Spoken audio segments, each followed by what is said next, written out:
오늘 말씀의 제목은 나는 생명의 음료다입니다.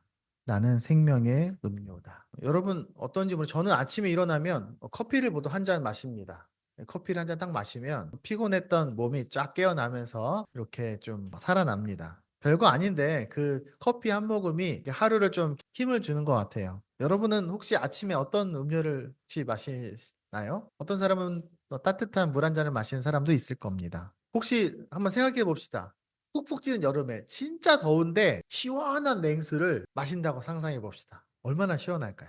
혹은 엄청 추운 겨울에 따끈한 코코아를 한 잔 이렇게 호로록 마신다고 생각해 봅시다. 그러면 이런 생각이 들 겁니다. 아, 살겠다. 이런 생각이 들 겁니다. 우리가 살면서 진짜 나를 살린다고 생각하는 그 한 모금, 진짜 피곤할 때 마시는 맛있는 커피 한 잔일 수도 있고요. 또 혹은 누군가는 우유가 될 수도 있을 거고. 오늘 본문에는 좀 희한한 말씀이 나옵니다. 교회를 오래 다닌 사람들은 뭐 그런가 보다 하겠지만 만약에 교회를 처음 나온 사람이라면 아니 성경에 왜 저런 말씀이 있어? 라고 말할 수 있습니다. 예수님이 내 피를 마시라고 하는 이야기입니다. 정말 이상한 말씀입니다. 근데 실제로 성경에서요. 초대교회에 교회 안에서 예수님이 내 피를 마셔 내 살을 먹어 이렇게 얘기하시는 성경 말씀을 하다 보니까 초대교회에 그 교회 사람들은 기독교 사람들이 식인을 한다는 소문이 돌기도 했습니다. 하지만 예수님의 피를 마신다는 이 말은 성경에서 너무 중요한 말씀입니다. 우리가 이걸 이해하는 게 되게 중요해요. 우리가 믿음으로 가지고 살 때 이 말씀이 얼마나 중요한지 오늘 설교에서 이해하면 좋겠습니다. 우리 2주 전에 제가 나는 빵이다. 기억납니까? 그래서 우리가 빵을 먹으면 설교 들었는데요. 오늘은 나는 생명의 음료다 라는 말씀을 나누려고 합니다. 먼저 말씀은 제가 다시 한번 읽어보겠습니다. 지금 이 이야기는 제가 지난주 2주 전 설교했던 것처럼 예수님께서 오병이어 사건, 그러니까 수많은 사람들에게 먹을 것을 나누어 주셨던 대형 급식 사건 이후에 사람들이 예수님한테 빵과 먹을 것을 달라고 쫓아왔을 때 예수님께서 하셨던 말씀의 뒷부분입니다. 이렇게 됩니다. 예수께서 그들에게 말씀하셨다. 내가 진정으로 진정으로 너희에게 말한다. 너희가 인자의 살을 먹지 아니하고 또 인자의 피를 마시지 아니하면 너희 속엔 생명이 없다. 여기서 인자는 예수님을 말하는 거예요. 내 살을 먹고 내 피를 마시는 사람은 영원한 생명을 가지고 있고 마지막 날에 내가 그를 살릴 것이다. 종말이 왔을 때 예수님의 살과 피를 먹은 사람이 살아날 거라는 거예요. 내 살은 참 양식이요. 내 피는 참 음료다. 내 살을 먹고 내 피를 마시는 사람은 내 안에 있고 나도 그 사람 안에 있다. 희한한 말입니다. 여러분 피를 생각해 봅시다. 피는 사실 되게 중요한 물건입니다. 피도 장기에 속해요. 꼭 심장만 장기가 아니라 피도 장기예요. 그래서 사람들뿐만 아니라 동물에는 다 피가 흐릅니다. 그래서 피는 우리 몸에 영양분도 공급해주고 산소도 공급하고 또 혹은 노폐물을 이동시켜서 배출하는 역할들을 피가 합니다. 그래서 액체 상태죠. 누구나 피가 뭔지는 다 알 거예요. 근데 피는 그냥 다 무조건 물은 아니에요. 피에는 혈장과 혈구로 이어져 있어요. 혈장은 액체입니다. 그래서 약간 살짝 누런 빛이에요. 누런 빛으로 약간 투명한 피입니다. 원래 피를 그냥 액체만 보면 거기에 적혈구, 백혈구, 혈소판 이런 것들이 들어가 있어요. 특히 이제 적혈구가 빨갛기 때문에 피가 붉은색 빛을 내는 겁니다. 과학적으로는 그래요. 나중에 이제 중학교 가면 보통 배우죠. 기억날 겁니다. 그래서 피를 가라앉히면 이렇게 그런 물질들 혈구가 가라앉으면 약간 노란 빛을 띱니다. 근데 피는 오랫동안 수많은 문화권에서 아주 특별하게 생각이 되어 왔습니다. 네. 우리나라에서도 피가 굉장히 특별한 거라고 생각했고요. 성경에서도 그랬습니다. 성경에서도 아주 예전부터 얼마나 오래됐냐? 아담과 하와 아시죠? 아담과 하와는 하나님이 세상을 창조해서 첫 번째 사람이라고 쓰여 있잖아요. 근데 그 아담과 하와가 자녀를 낳는데 가인과 아벨을 낳아요. 두 아들을 낳는데 큰 아들이 작은 아들을 죽입니다. 그때 성경에서 뭐라고 되냐면은 동생 아벨의 피가 하나님께 부르짖었다 이렇게 써 있습니다. 왜 그렇게 썼을까요? 왜 피가 부르짖었다고 쓸까요? 피가 뭔가 그 사람의 가장 핵심적인 죽였으면 그 사람의 시체가 부르짖는 것도 아니고 뇌가 부르짖는 것도 아니고 심장이 부르짖는 것도 아니고 피가 부르짖었다라고 말한 이유는 성경에 있는 고대 사람들에게는 그 시대 사람들에게 피가 약간 생명이라고 생각했기 때문에 그런 거예요. 여러분 노아의 방주 아시죠? 노아의 방주 이후에 하나님이 사람들에게 너네 고기 먹을 때 피는 먹지 마. 왜? 피에는 생명이 있기 때문에 피 먹으면 안 돼라고 가르치는 장면이 나옵니다. 특별히 그 레위기에 가면요. 아주 중요한 말이에요. 유대인들에게 피가 어떤 의미인지를 이렇게 알 수 있습니다. 자, 여기 보세요. 이스라엘 집안에 속한 사람이나 또는 그들과 함께 사는 외국 사람이 어떤 피든지 사람뿐만 아니라 동물도 마찬가지 피를 먹으면 나 주는 하나님은 그 피를 먹은 사람은 그대로 두지 않겠다. 나는 그를 백성에게서 끊어버리고야 말겠다. 생물의 생명이 바로 그 피 속에 있기 때문이다. 피는 너희 자신의 죄를 속하는 제물로 삼아 제단에 바치라고 너희에게 준 것이다. 피가 바로 생명을 지니고 있기 때문에 죄를 속하는 것이다. 자, 이 말을 알고 있는 유대인들에게 피는 어떤 거였습니까? 너무너무 특별하죠. 생명이 담겨 있고 절대로 먹으면 안 되는 거야. 그리고 그래서 피를 만져도 부정하다고 생각했어요. 피를 만지기만 해도 그 사람은 그 몸을 깨끗하게 씻고 내가 더러워지기 때문에 집에 숨어서 시간 며칠을 기다려야 했습니다. 근데 예수님은 오늘 말씀에서 뭐라고 그랬어요? 내 피를 마셔. 이거 얼마나 유대인들에게 불편한 말이었겠습니까? 우리가 들어도 이상한데. 근데 이 말은 다음 세 가지 말을 이해해야 되는 겁니다. 내가 너 대신 죽어서 너의 죄의 문제를 해결하고 결국엔 너를 살릴 거야. 이 이야기가 이 말에 들어가 있는 겁니다. 첫 번째가 바로 이겁니다. 너 대신 죽겠다. 2019년 12월에 영국의 아일랜드 워터퍼드주 트레모어에 메이시라는 한 여자아이가 태어납니다. 아주 꼬마한 여자아이예요. 근데 이 여자아이가 태어났는데 문제가 생겼습니다. 뭐냐면 이 여자에게 피가 없었던 거예요. 피가 없이 태어났어요. 그렇다고 완전 혈관이 막혔냐? 그게 아니라 안에 있는 물질 없이 혈장만 있었던 거예요. 그러니까 액체만 흐르고. 근데 이제 엄마 뱃속에 있을 때는 엄마가 영양분을 다 주고 하니까 살아 있었는데 태어났으면 이제는 자기 피가 있어야 되잖아요. 근데 피가 없으니 곧 죽게 된 거죠.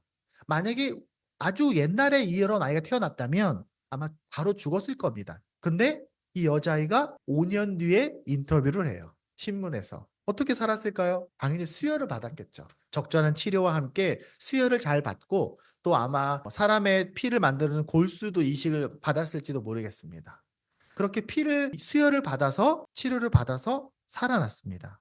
현대 사람은요, 이렇게 살 수 있어요. 현대 기술은 사람 피가 모자라면요, 헌혈할 수 있습니다.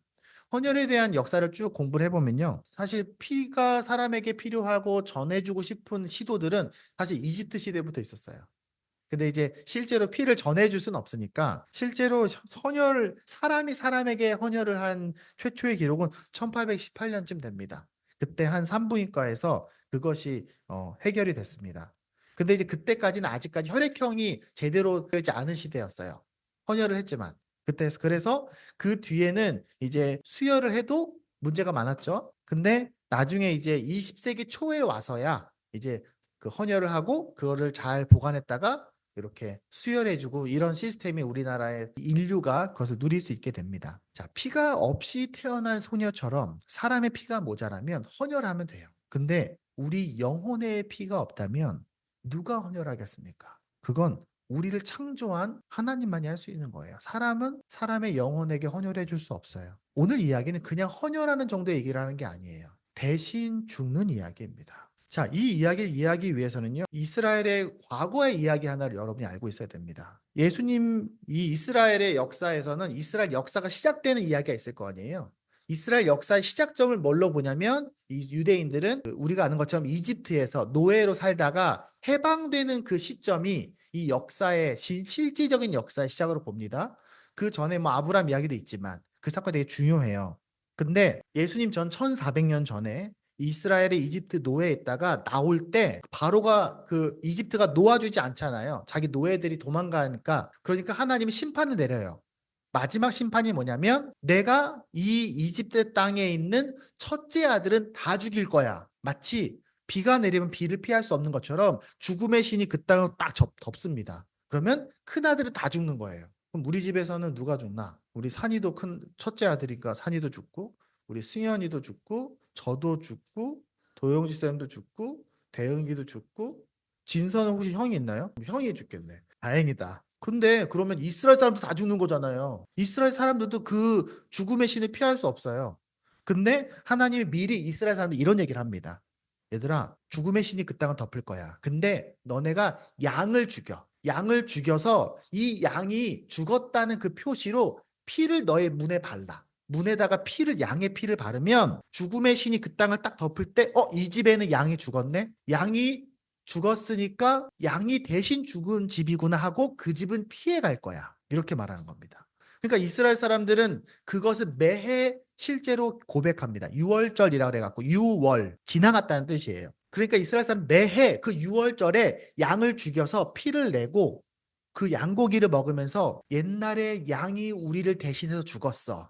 그래서 우리 민족이 살 수 있었어. 라고 고백하는 걸 매해 합니다. 그러니까 지금 이스라엘에서 이 말씀을 듣고 있는 유대인들은 예수님이 내 피를 마셔, 내 살을 먹어 라는 말을 들을 때에는 유대인들에게 무슨 생각이 들었겠습니까? 아, 그때 1400년 전에 우리가 매해 하던 양이 대신 나를 죽고 피를 흘렸어 라는 이야기를 떠올리게 될 겁니다. 그때 양이 대신 죽고 피를 흘려 너의 목숨을 구했지만 나는 너의 영혼을 살리기 위해서 대신 피를 흘리고 죽는 거야. 그리고 예수님은 그 말씀하신 대로 정말 십자가에 못 박혀 돌아가십니다. 그 흘리신 피를 이해하고 믿고 받아들이면 마치 예수님 피를 마시는 것과 같다는 겁니다. 오래전에 문에 피를 발랐던 것처럼 여러분은 예수님의 피로 생명을 얻은 사람들입니다. 예수님이 여러분을 대신 죽은 거예요. 여러분의 옆에 있는 사람들도 그런 존재들입니다. 여러분이 그렇게 소중한 것처럼 여러분의 가족도, 여러분의 친구들도, 우리 지금 함께하고 있는 이 예배 공동체 안에 사람들도 다 예수님이 대신 죽은 소중한 존재들입니다. 그런 눈으로 자신을 바라보고 서로를 바라봐야 돼요. 가끔은 여러분의 모습이 초라해 보일 수 있습니다. 가끔은 내가 잘 안 될 것처럼 느껴지기도 해요. 하지만 그걸 기억해야 돼요. 나는 예수님이 대신 죽어준 존재야. 그리고 내 옆에 있는 사람을 볼 때도 예수님이 대신 죽어줄 정도로 예수님께 소중하고 특별한 사람이야. 누구를 보더라도. 그 마음으로 서로를 바라봐야 됩니다. 그게 오늘 이 첫 번째 이야기. 너 대신 죽겠다라는 뜻이라는 거예요. 내가 생명의 나는 음료야 라고 말하실 때는, 나를 마셔 라고 말할 때는 이런 뜻이 있다는 겁니다. 그렇다면 이런 질문을 또 할 수 있습니다. 근데 왜 대신 굳이 죽으셔야 되는 거예요? 꼭 그렇게 죽어야 되는 겁니까? 너무 좀 극단적인 거 아닙니까? 왜 꼭 피예요? 왜 꼭 피를 흘려 살 수 있는 겁니까? 예수님이 그렇게까지 하신 이유가 뭐예요? 이런 질문을 하게 되죠. 이걸 이해하기 위해서는 그 다음 이야기가 필요합니다. 아까 처음 얘기했던 것처럼 하나님께서 이 세상에 생명을 만드시고 이 사람 생명에 피에는 생명이 담겨 있다라고 말하잖아요. 근데 정말 피에 뭐가 담겨 있다는 말이 아니죠. 피에 생명이 있다고 해서 피를 잘 살펴보면 그 안에 뭐 특별한 게 있고 그런 건 얘기하는 게 아니에요. 그것은 하나의 상징인 거죠. 왜냐면 사람이 죽을 때 피를 흘리니까. 피를 많이 흘리면 죽으니까. 근데 재미있는 거는 전 세계 대부분의 문화권에서 피는 생명으로 이해하고 있는 경우가 많습니다. 우리나라 전통 속에 피가 많고요. 외국도 많이 그래요. 우리나라 동짓날 뭐 먹으면 팥죽 먹죠? 팥죽을 왜 먹습니까? 팥죽 먹고 팥죽 뿌려요. 왜? 피라고 생각해서. 귀신들이 그거 보고 도망가라고. 다른 나라에도 그런 문화가 되게 많습니다. 그래서 붉은색은 많은 역사 문화를 살펴보면 붉은색은 그 나라에 되게 중요한 겁니다. 그래서 왕들은, 대부분 지도자들은 붉은색 옷을 입은 경우가 많이 있었습니다. 옛날에 고대 남미에서도 그랬고요. 우린 유럽에서도 그랬고 아시아에서도 그렇습니다. 근데 구약에 이런 내용이 있습니다. 이 지점에서 우리가 알고 있어야 되는 겁니다. 이스라엘 백성들에게 이스라엘 민족의 시작이 유월절이라고 그랬잖아요. 양이 대신 죽었어. 그래서 우리가 살았어. 이스라엘 역사의 시작이지만 이 역사를 끌고 오는 이야기, 이 역사의 과정에서 제일 중요한 사건은 뭐냐면 제사입니다. 이스라엘 백성들은 유월절로 시작했지만 제사를 드리면서 민족이 살아가는 민족이에요. 이스라엘에서 제일 중요한 사건은 바로 제사입니다. 제사는 뭐냐면 인간은 죄인인데 정기적으로 또 문제가 있을 때마다 동물을 죽이고 그 동물의 피를 흘려서 인간이 하나님과 계속해서 관계가 유지가 되어 가는 겁니다. 그러니까 이스라엘 민족이 이스라엘 민족일 수 있는 이유는 주기적으로 계속해서 피를 흘리는 제사를 드렸기 때문에 그래요. 그래서 우리가 아까 얘기했던 레위기 말에 이런 말이 있죠. 피가 바로 생명을 지니고 있기 때문에 죄를 속하는 것이다. 속한다는 말은 용서해 준다 이런 뜻이에요. 그러니까 이스라엘 사람들은 내 죄 때문에 양이 대신 죽고 그 피를 흘려서 내가 용서를 받아. 그래서 나는 하나님께 버려지지 않고 우리의 주인인 신인 하나님과 내가 계속해서 이어져 있어. 그걸 하기 위해서 유대인들에게는 성전도 있고 제사장도 있는 겁니다. 그러니까 제가 아까 얘기했던 것처럼 유대인들에게는 유월절로 시작해서 제사를 드려가면서 민족이 이어져 있는 거예요. 그러니까 지금 예수님께서 내 피를 마셔라고 하는 말은 첫 번째, 너희 유월절 기억나지? 그것처럼 내가 너를 위해 대신 죽는 거야. 너를 살리려고. 두 번째는 너희 제사 드리는 거 기억나지? 그것처럼 너희는 죄를 지을 때마다 제사를 지내야 돼. 그래서 죄를 지을 때마다 하나님과 끊어지고 제사를 드려서 하나님과 이어져. 하지만 나는 원래 처음부터 하나님이야. 나는 신이야. 그래서 내가 불완전한 양이 아니라 내가 양이 되어서 죽으면, 신이 죽으면 나는 너의 모든 죄를 대용서할 수 있어.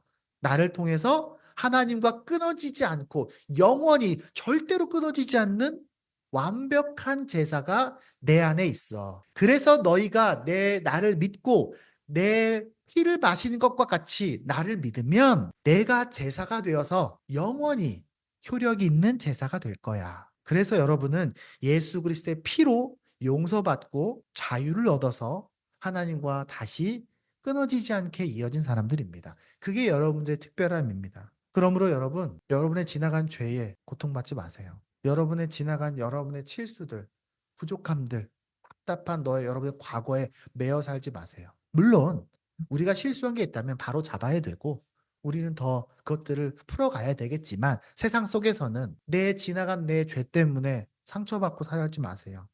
혹은 지나간 누군가의 죄 때문에 그거 미워하느라 에너지 쓰지 마세요.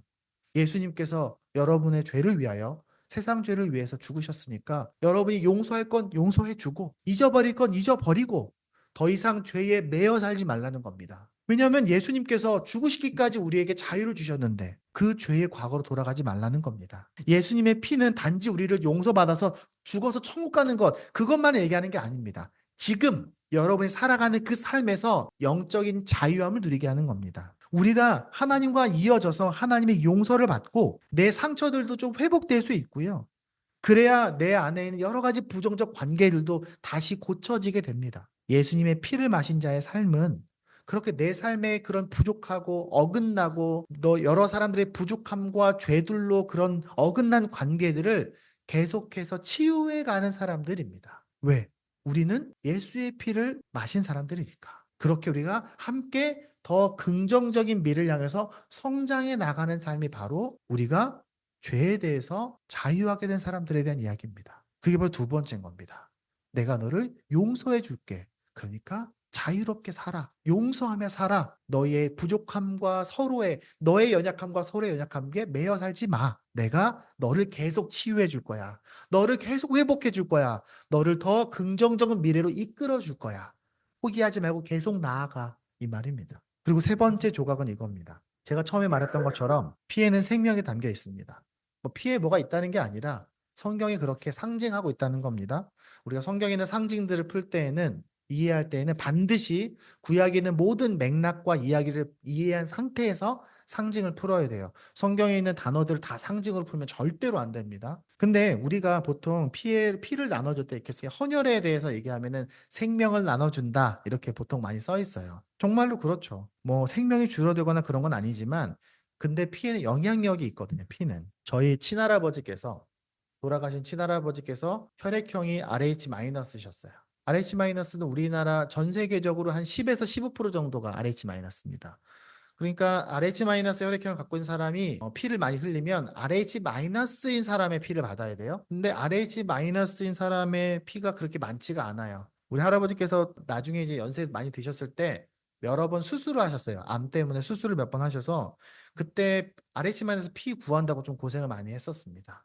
여기저기 막 연락도 많이 하고 병원에서도 좀 고생을 했어요. 누가 좋은 마음으로 할아버지에게 헌혈을 많이 하고 싶었어도 그 사람이 RH 플러스라면 헌혈할 수 없습니다. 그러면 피가 굳어요. 물론 요즘에는 헌혈을 하면 되게 꼼꼼하게 체크를 해요. 그래서 함부로 막 헌혈하고 하지 않습니다. 근데 과거에는 문제들이 많이 생겼었어요. 그래서 옛날에는 그 피에 병이 있는 사람이 헌혈을 했는데 수혈받은 사람이 그 피에 있는 병을 모르고 수혈을 받아서 문제가 생기는 경우들이 종종 있었습니다. 예수님께서 우리가 그 피를 우리가 받는다는 말은 피를 나눠준 그 사람에게 영향을 받는다는 말입니다. 예수님께서 굳이 피를 마시라고 한 이유가 바로 여기에 있습니다. 그냥 너 나를 믿어. 나를 그냥 잘 따라와. 나를 본받아. 그게 아니라 너 내 피를 마셔. 이런 아주 조금 좀 자극적인 메시지 하신 이유는 지난주에 제가 나는 빵이야. 나를 먹어. 라고 말한 것과 비슷합니다. 예수님께서 말씀하신 이 피를 마시라는 말이 이런 뜻입니다. 피에는 생명이 있어. 내가 피를 흘릴 텐데 너희가 나를 믿고 나를 받아들이고 나를 따른다는 것은 내 피를 마시는 것과 같아. 내 생명이 네 안에 들어가는 거야. 오늘 본문은 이렇게 말하잖아요. 내 살을 먹고 내 피를 마시는 사람은 내 안에 있고 나도 그 사람 안에 있어 라고 말하는 것처럼. 우리나라에서는 이게 좀 어려운 사건인데 해외에서는 이런 경우들이 종종 있어요. 2018년 11월 24일 요즘 이맘때입니다. 새벽에 그 제임스 오히라는 사람 57세 남성인데요. 새벽에 전화가 옵니다. 따르릉 따르릉 전화가 와요. 그래서 새벽에 전화를 받습니다. 새벽에 전화해서 뭐라고 말하냐면 당신의 심장을 구했어요. 빨리 병원으로 오세요. 이렇게 말합니다. 무슨 말입니까? 지금 이 사람은요. 심장병을 앓고 있었어요. 그래서 11월인데 올해를 넘기지 못할 것으로 생각하고 있었어요. 근데 자기에게 맞는 그 심장 기증자가 아직 나타나지 않아서 지금 버티고 있었던 거예요. 죽을 날을 기억하고 있었던 겁니다. 근데 누가 심장을 준다는 말은 무슨 말입니까? 헌혈이 아니라 누가 죽었다는 말이죠. 그래서 그 사람 마음이 복잡해집니다. 그건 23일 날, 24일 날 전화를 받은 거고요. 23일 날 전날 미국 그 뉴저지인데 한 교회에서 총격전이 벌어졌습니다. 사람들한테 문제가 생겼고요. 그 문제 안에서 그 사람 말리던 데니스 존 말루셔릴이라는 사람이 그 총에 맞습니다. 말리다가. 그리고 그 사람 몸에서 그 사람이 그 자리에서 즉사하고 병원에 실려갔을 때 그 사람이 그 전에 서명한 대로 장기를 떼어서 5명에게 나눠주게 됩니다. 그리고 시간이 지나 그 다음 해 2월 8일 날 그 사람의 추모 예배가 열리게 되고요. 그 다음 날 9일 날 그 기증을 받아서 새로운 생명을 얻었던 오희를 포함한 5명의 사람과 죽은 말루셔릴의 부모가 만납니다. 그 인터뷰에서 말루셔릴의 부모가 이렇게 말합니다. 내 아이의 심장을 이식받은 사람에게 내가 한번 안아봐도 될까요? 그래서 그 사람에게 안아봐요. 안으면 무슨 소리가 들릴까요? 내 죽은 내 자녀의 심장이 그 사람에게 뛰고 있는 거예요. 그 심장 소리를 들으면서 고맙다고 이렇게 말하게 됩니다. 이렇게 인터뷰합니다. 오희는요. 말루셔릴의 부모가 몸을 굽혀 내 심장 소리를 들었다. 나는 뺨을 타고 흐르는 눈물을 주체할 수 없었다. 죽은 말루셔릴의 심장이 오희의 가슴에서 뛸 때 아마 그 부모는 그 자녀가 그 안에 살아있다라고 느꼈을 겁니다. 우리가 예수님의 피를 마신다라는 이 상징적인 표현은 예수님이 내 안에 살아계시다라는 표현입니다. 예수님이 나와 함께하고 있다는 말이고요. 나와 하나가 되어 있다는 말입니다. 예수님의 삶을 따라 간다는 겁니다. 예수님이 낯이 살아계신 것처럼. 그래서 제가 오늘 본문에서 이렇게 말합니다. 갈라디아서 2장 20절에 이렇게 되어 있습니다. 나는 그리스도와 함께 십자가에 못 박혔습니다. 이젠 내가 살고 있는 것이 아닙니다. 그리스도께서 내 안에 살고 계시는 겁니다. 내가 지금 육신 안에 살고 있는 삶은, 내가 지금 살아있는 이 삶은 나를 사랑하셔서 나를 위하여 자기 몸을 내어주신 하나님의 아들을 믿는 그 믿음 안에 살아가는 겁니다. 내가 예수를 믿을 때 예수의 피를 마시는 것과 같고, 예수의 피를 마신다는 것은 그가 내 안에 살아서 내가 주님과 함께 그의 뜻을 따라 꿈을 따라 살아간다는 겁니다. 예수의 성품으로, 예수의 꿈으로, 예수의 마음으로 살아간다는 말입니다. 여러분에겐 예수의 피가 흐르는 사람들입니다. 그건 우리가 힘들 때 예수님 저 힘드니까 도와주세요라고 말하는 그 수준에 머물라는 게 아닙니다. 물론 도와주시죠. 여러분 힘들 때 도와주실 거예요. 여러분과 항상 함께 계시지만 있기 때문에. 하지만 그게 다가 아니라 우리가 예수의 피가 흐르는 사람인 것처럼 예수의 마음으로 이 땅을 살아가는 겁니다. 우리가 생각할 때, 말할 때, 행동할 때, 내가 뭔가를 결정해야 될 때, 내가 분노가 치밀어 오를 때, 내가 답답할 때, 내가 슬플 때, 낙심할 때 예수가 어떻게 했을까? 예수님이라면 어떻게 생각하셨을까? 예수님이라면 어떻게 대하셨을까? 예수님이라면 어디로 가셨을까? 그걸 생각하면서 묵상하는 겁니다. 예배는, 말씀은, 기도는 그걸 발견해 나가는 겁니다. 그런 마음으로 서로 사랑하고, 그런 마음으로 서로를 받아주고, 서로를 축복하고, 용서하고, 위로하고, 품어주고, 마치 지금 이 시기에 이 땅에 예수가 살아있는 것처럼 그렇게 미래를 향해서 나아가라는 말입니다. 그게 바로 예수님께서 내 피를 마셔. 내가 너랑 같이 살 거야. 라고 말하는 겁니다. 말씀을 맺겠습니다. 우리는 오늘 예수님의 피를 마신다는 것의 의미에 대해서 이야기했습니다. 피는 문화적으로 참 다양하게 소비됩니다. 아마 뭐 혈연 들어봤죠? 혈연? 혈연은 뭡니까? 피를 나눈 관계를 혈연이라고 해요. 혈연 공동체. 혈맹 들어가서 혈맹. 우리나라는 피로 맺어진 연결. 우리나라는 그래서 뭐 우리나라 6.25 때 참전한 나라들을 혈맹이라고 표현하기도 합니다. 혈기, 혈전을 벌인다. 심혈을 기울인다. 심혈을 기울인 마음의 피.